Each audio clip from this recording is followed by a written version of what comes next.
コナモンビーツ。はい、今回も MC を務めさせていただきます声優の南條佳乃です。よろしくお願いします。そして今回もコナモンビーツを盛り上げてくれるのは、はい、スカイネックスで、主に作曲編曲等を手掛けさせていただいておりますセッキーこと関戸剛です。よろしくお願いします。お願いします。はい、大阪サウンド部でサウンドディレクターをやらせてもらってます宮野こと宮永秀則です。今日もよろしくお願いします。お願いします。なんか今日はやることがたくさんあるらしくて、サクサクいけっていう感じ。そうゲーム制作過程のあんなものやこんなものをドーンとお見せしちゃおうっていう。そうなんですね。はい、ちょっと我々最近ラジオでね、また映像久々な感じなんですけど、関なんかねラジオの時より元気ない感じが。コウモリ体質、ね、明るいとこ弱いみたいな。ずっと言ってましたからラジオの時。そうですね、明るくないのがいいですねって言ってね。でも今日は明るいけど。頑張ります。はい。そうですよ。このエプロンね、このエプロンのこなえちゃんが盛り上げてくれますから。もうこれすごいんですよ。すごいですよ。この芸術品みたいな感じで。はい。この絵があとたこ焼きのヘッドホンですか？そうですよ。たこ焼きヘッドホン。いやすごい。というわけでサクサクいけって言われてるのにどんどん脱そう線してしまいますが、この番組はですねスクエアエニックスサウンド部大阪から音に関する情報を YouTube でお届けする音検証バラエティとなっております。今日は何からやっていきますか？じゃあ今日はですね、なんと2月の末に発売された FF7 リバース。おめでとうございます。ありがとうございますね。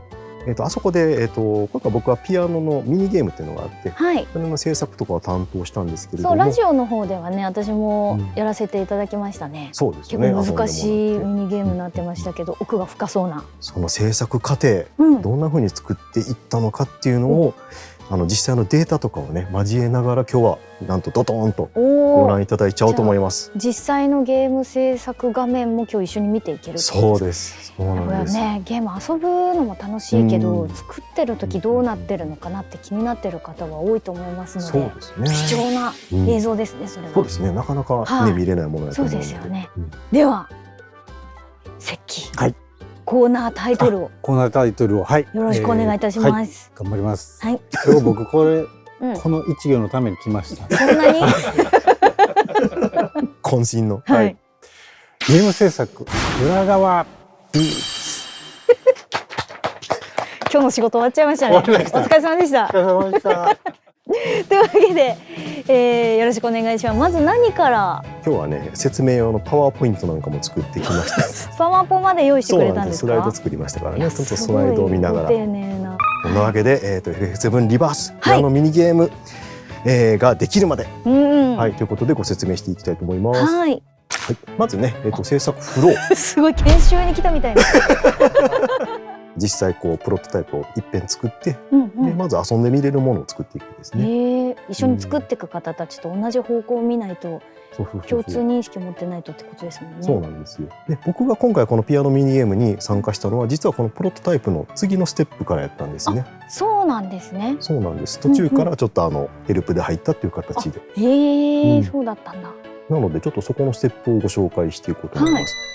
ね、この一番のちゃんと色までつけてそうね、途中合流した時に、こうゲームのディレクターだったり、そのいろんな仕様を考える。このいい感じにしたい。そう曖昧な指示っていうご相談をまず受けました。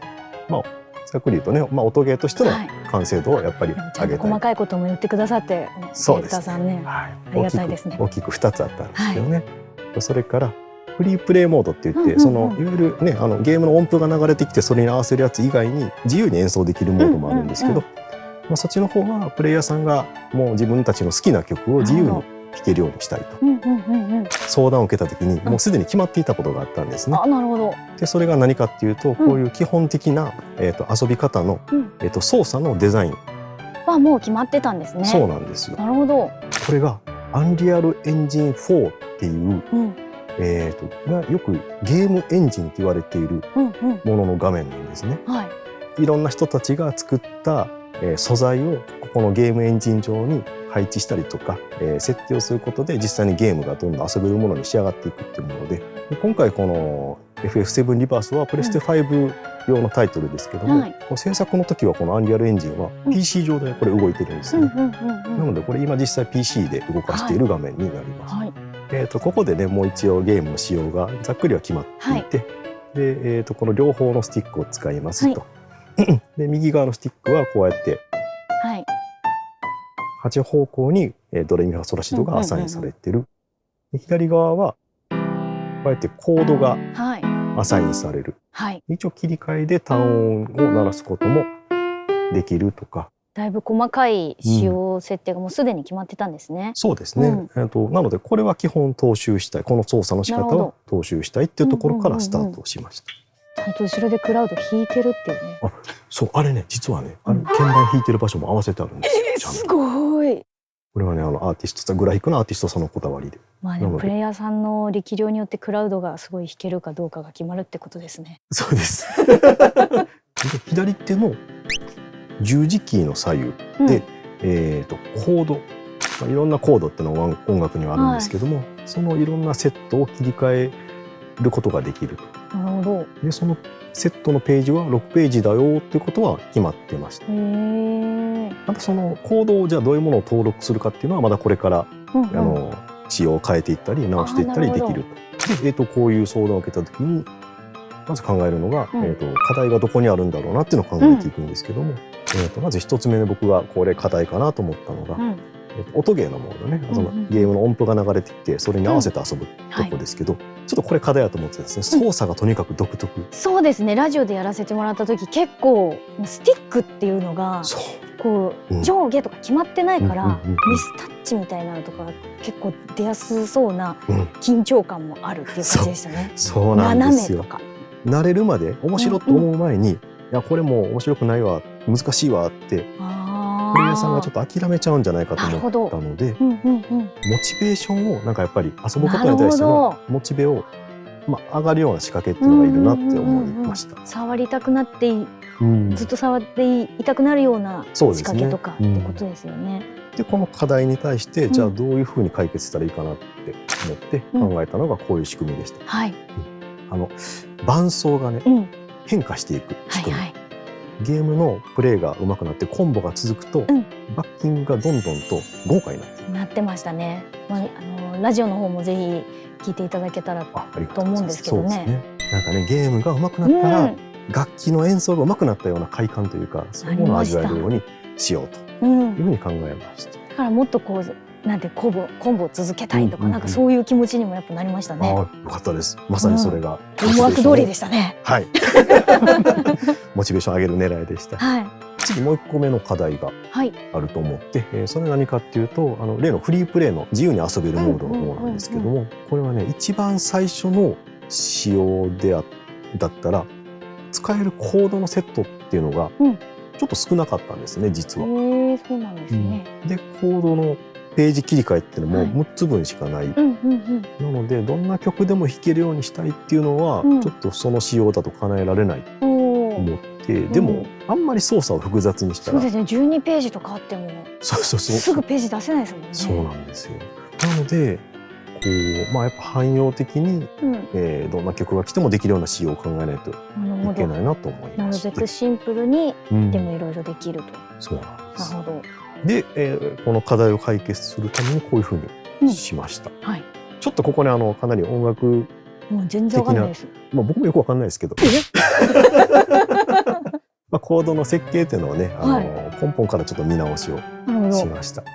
で実際ちょっとこのコード元々のコードセットっていうのを見てもらうと、もうやだ嫌でしょう。やだこういうページこれはデータテーブルって言われているものなんですけども、ここ上で、これが ID ですね、このやろうとしている ID に対してどういうふうな音を割り当てるかみたいなのを決めていったりとかする、こういうのを全部組んでいくんですけども、こういうのを組んでさっきのアンリアルエンジン用のデータに変換ってやって、エンジンに読み込ませてやると更新されていく。そうなんだ。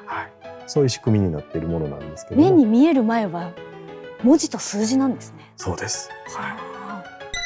じゃあ次のステップ、次のステップはまとめていきますよ。なのでこれで大体遊び方の仕様が決まったので、次はね曲を量産していく。曲を量産していく。はい、アレンジをどんどん作っていくのと、ほぼ同時にゲームの楽譜、プレイヤーさんに遊んでもらうための音符が流れてくるゲーム楽譜、ゲーム譜面っていうのを作っていくんですね。なるほど。でもね、これもね、実はね、好きにはできなかったんですよ。なるほど。まずその編曲をして、カラオケの音源を作らないとダメなんですけども、その時に制約があったんですよ。なんでしょう。一つはさっきお話ししたコード、使えるコードが限られるよってことですね。メジャーマイナー、セブンス、メジャーセブンスいろいろ使えるようにはしましたけども、それでもやっぱそれだけしか使えないので。そうか、他にもまだまだあるんですね。そうなんです、実はいろいろあるんですよ。でもう一個がまた大変で、なんと決められたレールの上を走るしかできないんですか。今回は音ゲーなので、ゲームの判定を取らないといけない、タイミングの判定を。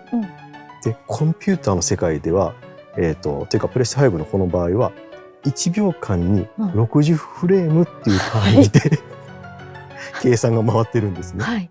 なので判定がちゃんと取れるテンポをまず算出するところから始めていきました。なるほど。このテンポを算出した時に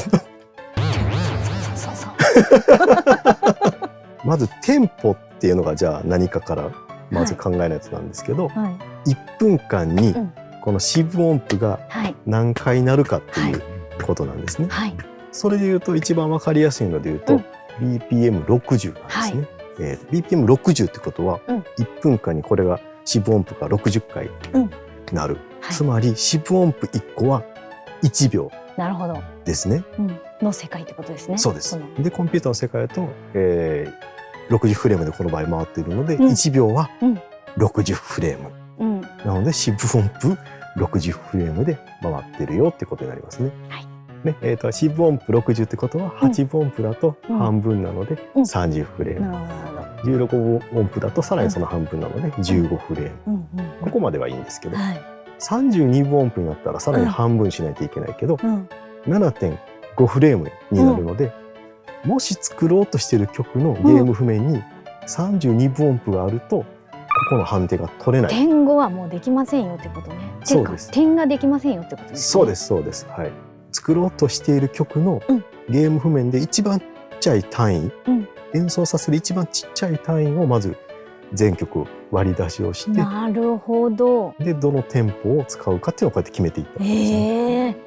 でこれがそのアレンジをした時のね、カラオケ音源を作った時のデータなんですけども、今回アレンジが3段階に変化するので全部のアレンジをこうやって並べてあります。なるほど。これが例のレベル1、初心者の時ですね。赤がレベル1ですか？今ここの青ですね。これです。はい。青ですね。ちょっと飛ばしていきますけど。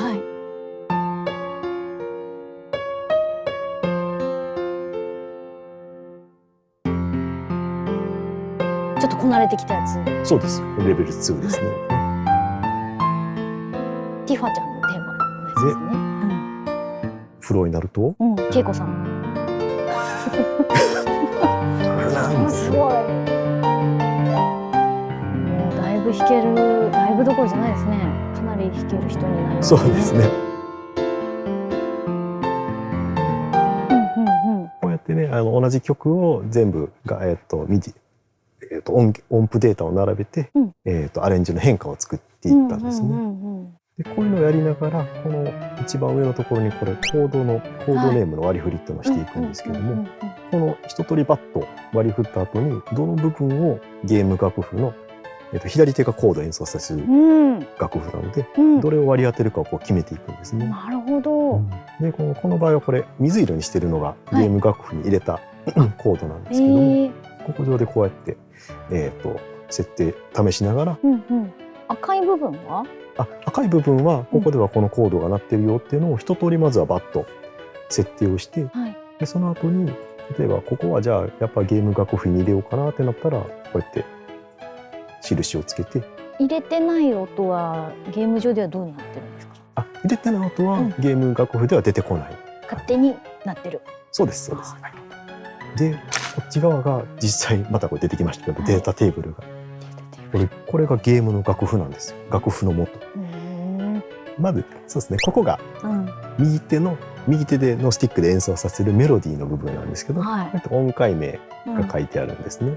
でその音階の音符がどのタイミングで出てくるかっていうのをここのなるほど。これフレームなんですよ。はいはい。さっき言ってたうん60フレーム。はでこれ例えば5分、うんじゃ5秒52フレームい。うん。の場所にこのこっちが出てくるよと。ですね、はい、こいつの音符が出てくるのでこのタイミングでスティックを入れれば判定 OK なるほど。で出るというね。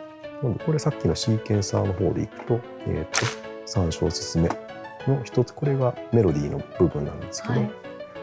これがフレームですけども5秒52フレームの場所、なるほど。でゲーム楽譜でも5秒52フレームって言って、テンポ合わせをしたことで完全に合致するんですね。なるほど。でここはコードを入れるところですけどね。はい。でなのでこれも例えばここですね12小節目で左手で F のコードを弾かせるってしてるんですけど、ここですね。なるほど。うんで出てきますよ。そうです、はい、うん。こうやってゲーム用の楽譜を作ってはいこれもまた変換をしてさっきのアンリアルエンジンに入れるとうん遊べるように、なるほど。はい、このようにして作っていきそんなました。工程がなるほど、はいありがとうございます。はいはい。でこうやって全曲、遊べるようにしたらうん。最後のステップですね、はい。テストプレイをして難易度の調整をして仕上げていくんですけれども、このテストプレイは誰がやるかっていうと、うんクオリティアシュアランスって言って品質管理をするテスターさんたちがいて、うんその方々に、多めの人数でうんいろんな人たちにうん遊んでもらって、うんでどう感じたかどういうところが面白いか、うん難しいかみたいなレポートをもらってでなるべく多くの人たちが楽しいと思ってもらえる状態にここからさっきのゲーム楽譜に戻ったりとかして、何週かやり直していくんですね。で最終的には、ゲームのディレクターがこのバランスでいこうって言って最終決断をして、で完成するという風な流れになっています。これでやっと世の中に出る感じで。よかった、出来上がりました。いやそうですね。なんでやっぱねサウンドクリエイターだけが音データを作ってもやっぱゲームには入らなくて、ゲームに入れるための仕組みを考えた後にゲームのプログラマーにそれを実際入れてもらうためのプログラムを書いてもらったりとか。なるほど。そこで技術的にできるできないところも出てきますし、そしたらまたちょっと変えていかなきゃみたいな。そうですね。なるほどですね。なのでいろんなやり取りを経て出来上がりました。じゃあもうじっくりとミヤーヌは音ゲーコンテンツセブンの関わったということで、こなれどころか恵子さんプレイができるってことですか。名人って言っても差し支えないさすがもう生みの親ですからね。ですよね。育ての親ですかね。そうですね。育ての親ですね。じゃあちょっと見てみたいですよね、セッキーね。そうですね。名人。実はさっきちょっと控室からリハの時を見たんですけど、リハーサルしてたんですか。紫の炎が出て、紫の炎が。じゃあ、紫の炎を見せていただきましょうかね。じゃあちょっとやっていきましょうか。コナモンビーツ。さあ準備が整いましたが、どうされましたか。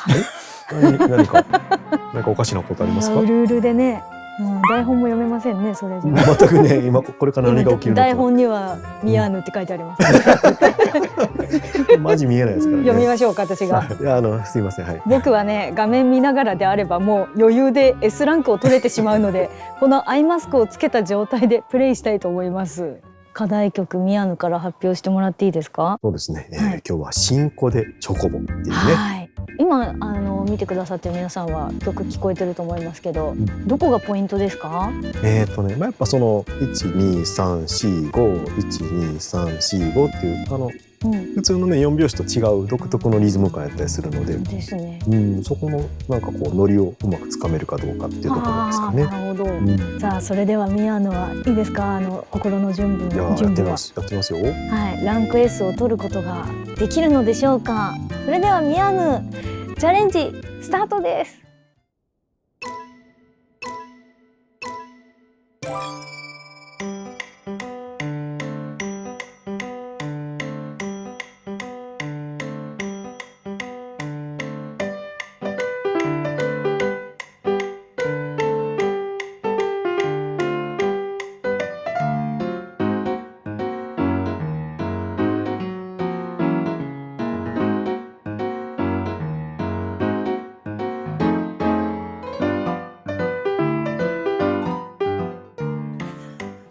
止めたな。これはね、これはちょっとやりだします。ここまででき譜面るんですね。を覚えてるってことですよね。でもね。そうすごい。もう次始まってる。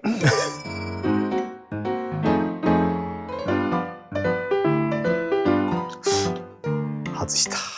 いかん、本番に弱い。これはいかん。頑張さっれ。き何回もできてたのに。出ましたね。はいあれ、お、早いの。よし。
あれ、最後大丈夫でした？最後ちょっと多分最後の判定あかんかったんちゃうかな。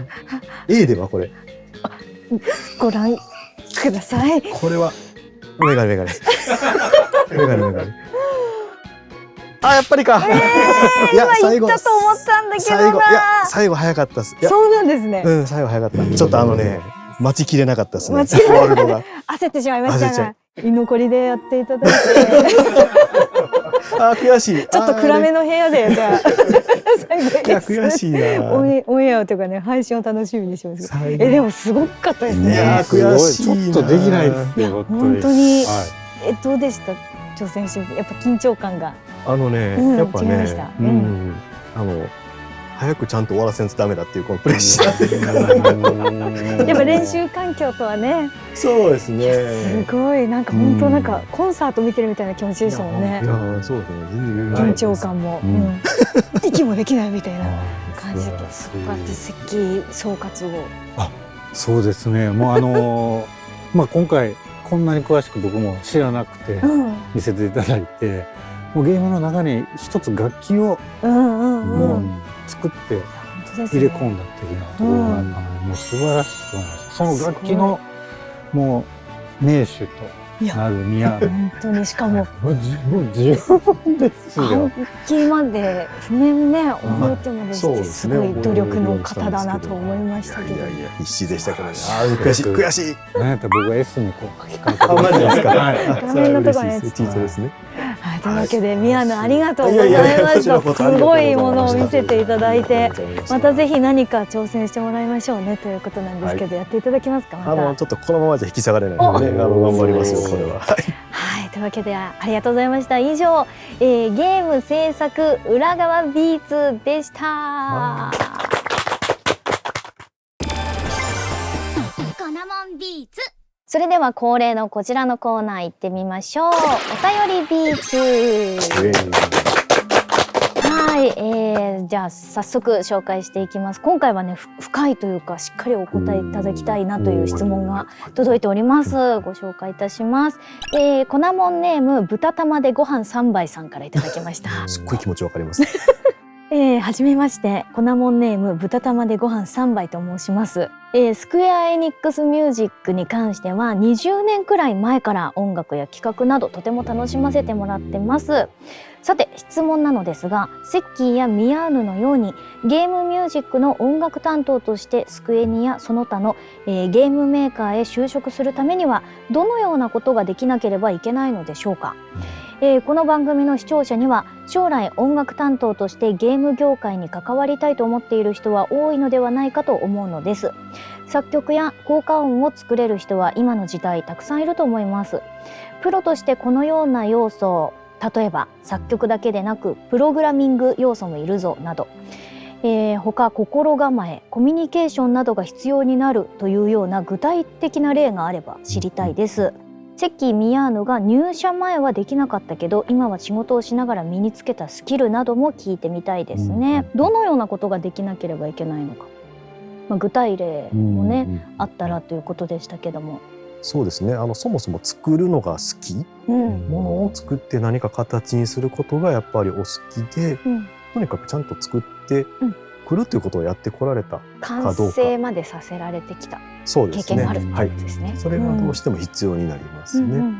なので例えばそのゲームのサウンドを作ってみたいけれども、一回も音作りっていうものをしたことがないですよとか、だとやっぱりちょっと難しかったりするので、どんなやり方でどんな形だったらいいんですけれども、何か作る、自己表現を音でやるっていうことがやっぱりやってこられる必要があるとは思いますね。なるほど。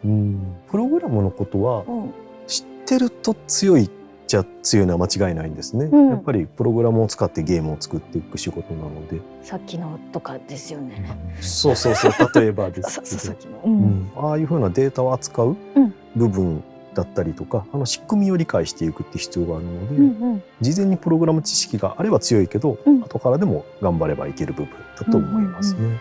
なんか他にもありますか？入社前できなかったけど、働くようになってついていったスキルとか。ありとあらゆるスキルがそうかもしれないですね。ゲームのために音を作るっていうスキルはやっぱり入社してからどんどんと高めていった部分がもうほとんどだと思います。でやっぱこの年になっても新しい仕事にどんどんチャレンジっていうのをもう永遠に続けていくんですね。なので1年前できなかったことが今はできるようになってるだとか、新しい技術だったりがやっぱどんどん出てきますし、ゲーム業界すごいじゃないですか。なんかどんどんそのシステムだったりそうだし、新しい技術がもう年々増えていくから、それにもねついていくというか取り入れていかないといけないし、なんかいろんなものに対してちゃんと視点を向けてそうですね、理解したりとかっていう考え方ができるとより、そういうのが面白がれる人は確かに面倒くさいなって思っちゃうとしんどいなってことですね。そうですね。そういうのが面白がれるとより楽しくさらにいいものが作っていける。結構これ一番大事かもしれないのが、やっぱり僕らその音は作ってるんですけど、あくまでゲーム作ってるって気持ちで、気持ちでというかゲームを作るためにやっぱ音を作っているので、ゲームがそもそも大好きかどうかっていうところが確かに一番大事ですね。ゲームが大好きであることっていうのは。ということで、参考になったでしょうか。豚玉でご飯3杯さんいけますよね。確かにねいけちゃいますね。美味しそう。これからもセッキーとミヤーヌが答えてくれますので、ぜひぜひたくさん質問送ってきてください。番組の感想も送ってくれると嬉しいです。宛先はこちらで概要欄の方にもアドレスがありますので、どしどし送ってきてください。よろしくお願いします。というわけでエンディングでございますが、今回はいかがでしたか？確かに盛りだくさんでしたがね。セッキーどうでしたか？まずじゃあ。そうですね。普段その数学っていうか算数をやるとカイって言いましたね。わかります。アクション大魔王のような僕なんですけど、今日は本当にミヤーヌが事細かに説明していただけたんで、なるほどと、もうちょっとびっくりしました。同じ職業から見てもということでしたが、宮野いかがでしたか？今日は。そうですね。やっぱね、ゲーム面白いなって。ね、なんかもう本当にもう一回みたいな、もうゲいやそうなんですよーマーだなって思いながら見てました。その感じ、やっぱねわかるみたいな。自分で作ってきて散々やったのに、やっぱああやってチャレンジってなるとムキになってしまうし、やっぱゲーム面白いですね。そうですね。うんでもその心がやっぱそうですねゲームに携わるものとしてはそうですね。はい。一番大事なところではありますはい。からね。っていうのを再認識しました。はい。頑張ります。また次回も期待しております。次はもっとありがとうございました。それでは今回はここまでとなります。次回もぜひお楽しみにしていてください。見てくれている皆さんからのお便りもどんどんお待ちしています。よろしくお願いします。チャンネル登録と高評価もよろしくお願いします。せーの。さようなら。